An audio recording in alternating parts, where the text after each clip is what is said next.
Bonsoir à tous et bienvenue dans ce nouveau numéro de Can Inside. Aujourd'hui, nous plongeons au cœur d'un sujet qui enflamme les débats sur le continent africain et au sein de la diaspora, le nouveau visage de l'équipe nationale de la République démocratique du Congo à l'aube de la Coupe du Monde 2026. Sur notre plateau, le ton est donné d'entrée de jeu par un intervenant dont la franchise n'est plus à prouver. Le constat de base est assumé avec une honnêteté brutale. En temps normal, il voue une véritable aversion aux binationaux dits opportunistes. Vous savez, ces joueurs d'origine africaine qui tournent le dos à leur pays de cœur pendant leurs belles années pour espérer accrocher le wagon de l'équipe de France ou d'une autre sélection européenne et qui finissent par se rabattre sur leur nation d'origine par dépit une fois la trentaine entamée et les portes de l'Europe définitivement fermées. C'est une pratique qui a longtemps meurtri les supporters africains. Pourtant, coup de théâtre dans le discours de notre expert, il y a des exceptions à la règle et la situation actuelle de la RDC en est la parfaite illustration. À quelques encablures du Mondial 2026 en Amérique du Nord, le Congo s'apprête à retrouver la plus prestigieuse des compétitions, une première depuis l'épopée mythique du Zaïre en 1974. Dans ce contexte historique absolument unique, le pragmatisme doit l'emporter sur la rancœur. Les supporters congolais et la fédération doivent, selon lui, ouvrir grand la porte à ces joueurs, fussent-ils considérés comme des opportunistes de la dernière heure. Pourquoi ce changement de paradigme radical ? Tout simplement parce que l'on ne peut décemment pas en vouloir à un joueur d'avoir hésité par le passé. Il faut avoir la mémoire courte pour oublier ce qu'était l'équipe nationale de la RDC il y a encore 3 ou 4 ans. Le chroniqueur utilise un terme fort mais justifié, c'était un véritable bourbier. Entre les problèmes d'infrastructure, les primes impayées, les imbroglios administratifs et une instabilité chronique sur le banc de touche, revêtir le maillot des léopards relevait parfois du parcours du combattant. Comme le souligne l'analyste avec amertume, à cette époque sombre, il valait mieux ne pas être international du tout que d'être international congolais. Un joueur qui rejoignait la tanière mettait littéralement sa carrière en danger. Mais aujourd'hui, en 2026, la donne a fondamentalement changé. La RDC a fait sa mue. La fédération travaille avec un professionnalisme inédit, offrant enfin un cadre stable, cohérent et ambitieux. Le projet sportif tient la route, les résultats suivent et la perspective de jouer une Coupe du Monde offre une vitrine inespérée. Le calcul est donc vite fait. Si la RDC parvient à fédérer tous les binationaux talentueux qui sont actuellement dans une zone d'hésitation, elle ne sera plus simplement une bonne nation africaine, mais elle basculera dans la cour des très grandes nations du continent, capables de rivaliser avec les mastodontes mondiaux. C'est un mariage de raison, une alliance stratégique à court terme où tout le monde sort gagnant. Les joueurs s'offrent un mondial et le Congo s'offre une équipe de rêve. Parmi les dossiers brûlants qui agitent la cellule de recrutement de la fédération congolaise, un nom cristallise toutes les obsessions et incarne à lui seul ce basculement vers la cour des grands, Seny Mayulu. Sur le plateau de Can Inside, le jeune Titi du Paris Saint-Germain est décrit sans la moindre hésitation comme l'un des plus grands cracks mondiaux d'origine congolaise à l'heure actuelle. Si son potentiel a toujours été connu des observateurs parisiens, son explosion sur la scène européenne a pris une dimension totalement irrationnelle ces derniers mois. Les détracteurs de Mayulu tentent parfois de minimiser son impact en réduisant son palmarès à un seul coup d'éclat. C'est une erreur factuelle monumentale que notre analyste s'empresse de corriger en direct. Le CV récent du prodige parisien donne tout simplement le vertige pour un joueur de son âge. Buteur en finale de la Ligue des Champions, un exploit rarissime. Buteur face au grand FC Barcelone en début de saison. Buteur contre Chelsea dans l'intensité des joutes européennes. Et double passeur décisif lors d'un classique sous haute tension face à l'Olympique de Marseille. La liste est longue et implacable. Ce qui rend le profil de Seny Mayulu absolument terrifiant, c'est son ratio temps de jeu-efficacité. Même lorsqu'il doit se contenter de miettes ou de simples entrées en jeu dans une rotation parisienne ultra concurrentielle, il parvient systématiquement à se montrer décisif. Il ne subit pas la pression des grands événements, il s'en nourrit. Pour mieux comprendre la singularité de Mayulu, le plateau propose une comparaison tactique fascinante avec un autre immense espoir de sa génération, Ibrahim Mbaye. Si, sur le papier, le potentiel brut ou les qualités intrinsèques de Mbaye peuvent être jugés équivalents, voire légèrement supérieurs par certains puristes, Mayulu possède une arme de destruction massive qui le place dans une catégorie à part. Son adaptation est claire. Le milieu parisien est un véritable caméléon tactique. Il comprend son environnement à une vitesse folle. Qu'on lui demande de jouer au cœur du milieu de terrain pour dicter le tempo ou de monter d'un cran pour dynamiter les lignes adverses, il s'adapte instantanément au contexte, à la zone qu'il occupe et aux consignes de son entraîneur. Cette intelligence situationnelle et cette polyvalence sont de l'or en barre pour un sélectionneur national préparant une compétition aussi exigeante qu'une Coupe du Monde.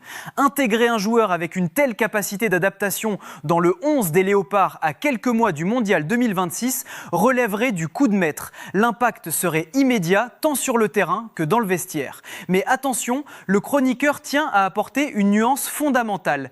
Intégrer Mayoulou aujourd'hui ne s'apparenterait en rien à de l'opportunisme par défaut.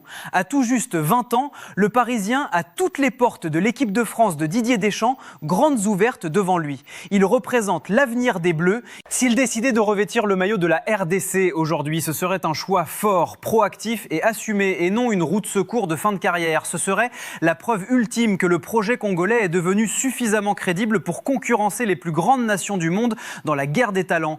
Si le cas de Seny Mayoulou fascine, il met en lumière un dilemme psychologique qui ronge de nombreux binationaux. Sur le plateau, l'analyste aborde ce qu'il considère comme le plus grand piège de la carrière d'un jeune talent, le mirage de l'équipe de France. Refuser de disputer une Coupe du Monde immédiate avec son pays d'origine dans l'espoir d'être appelé par les Bleus lors des prochaines éditions est qualifié de grave erreur. L'argumentaire est implacable et repose sur la fragilité extrême d'une carrière de footballeur professionnel. À 20 ou 21 ans, se voir offrir l'opportunité de participer à la plus grande compétition sportive de la planète est une chance inouïe. Le football est un sport cruel et amnésique où tout va très vite. Un joueur au sommet aujourd'hui n'a aucune garantie de l'être dans 4 ans pour le Mondial 2030. Une grave blessure, un transfert mal négocié dans un club instable, l'arrivée d'un nouvel entraîneur qui ne compte plus sur lui et c'est tout un plan de carrière qui s'effondre. Tourner le dos au Congo aujourd'hui, c'est prendre le risque colossal de terminer sa carrière sans n'avoir jamais goûté à l'ivresse d'une Coupe du Monde. On ne sait pas de quoi l'avenir sera fait, martèle le chroniqueur. Avoir un mondial à son actif à un si jeune âge est un accélérateur de carrière monstrueux qu'il est inconcevable de bouder. C'est ici qu'entre en scène un profil bien différent de celui de Mayoulou, un joueur qui correspond beaucoup plus à la définition classique du binational opportuniste évoqué en début d'émission.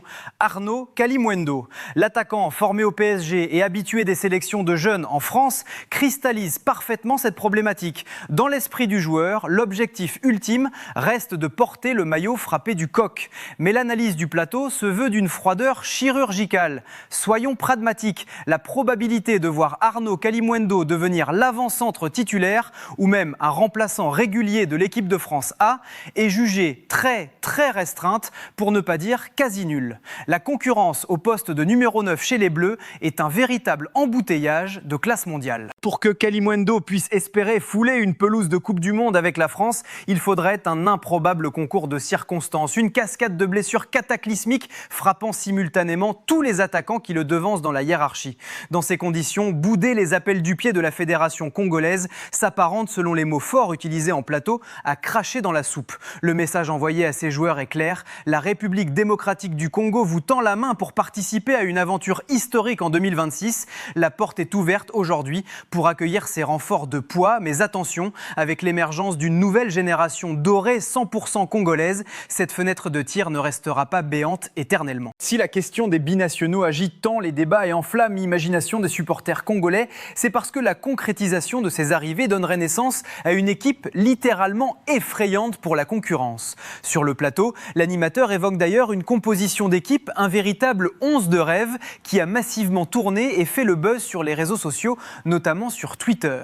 Si ce 11 virtuel fait parfois l'impasse sur des tauliers historiques et des légendes locales incontournables, comme l'indéboulonnable capitaine Chancel Mbemba, il a le mérite d'illustrer la profondeur de banc monumentale dont pourrait disposer Sébastien Desabre. Imaginez seulement l'allure de cette équipe. Un prodige comme Seny Mayoulou pour dicter le tempo et la créativité au cœur du milieu de terrain. Un finisseur formé au plus haut niveau comme Arnaud Kalimuendo en pointe de l'attaque pour concrétiser les occasions. Et l'intégration de jeunes latéraux explosifs pour venir instaurer une concurrence féroce avec les cadres actuels que sont Arthur Masuaku et Joris Kayembe. Avec un tel réservoir, la République démocratique du Congo ne se contenterait plus de jouer les troubles-fêtes, elle imposerait son statut de rouleau compresseur sur le continent africain.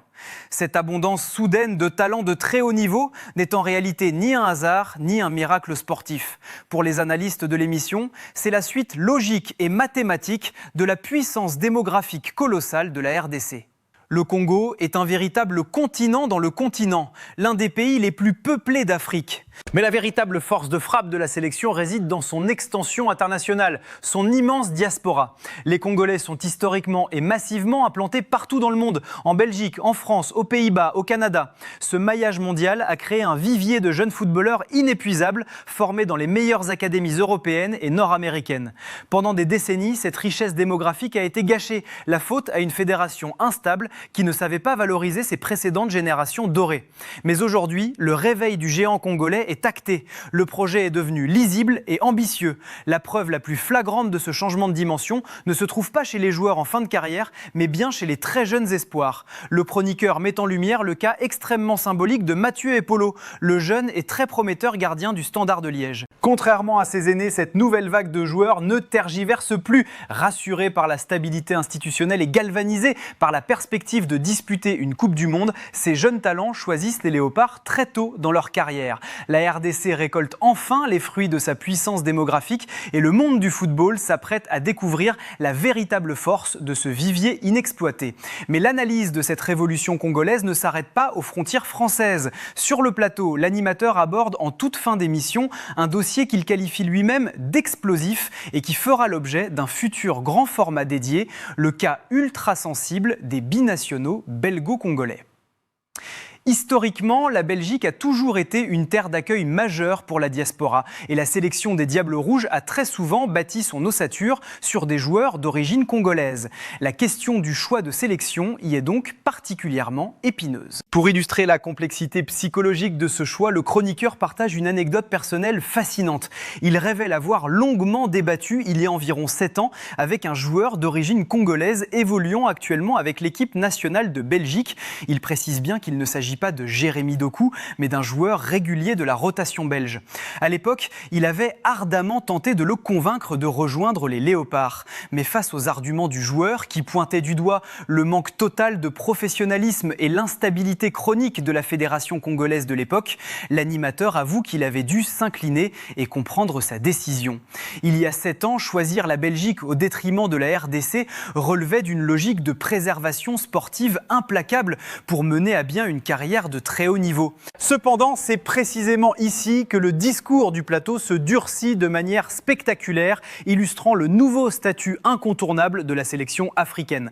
La donne a complètement changé. Aujourd'hui, avec une fédération enfin structurée, un projet sportif cohérent et la perspective bien réelle de disputer la Coupe du Monde 2026, l'excuse du bourbier administratif n'est absolument plus valable.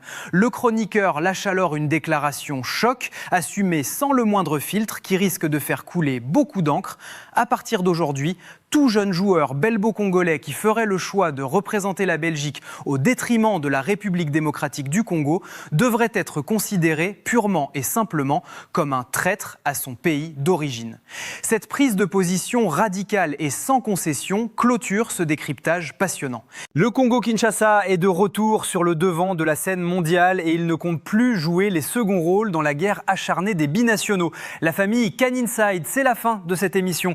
Alors êtes-vous d'accord avec cette analyse tranchée? La RDC doit-elle ouvrir grand ses portes aux joueurs comme Mayulu ou Kalimwendo juste avant le mondial 2026? Et que pensez-vous de ce coup de gueule envers les binationaux qui choisiraient encore l'Europe aujourd'hui? Tapez Léopard dans les commentaires si vous voyez le Congo créer la surprise à la Coupe du Monde. Pulvérisez le bouton j'aime pour soutenir la chaîne, partagez ce débat et abonnez-vous en activant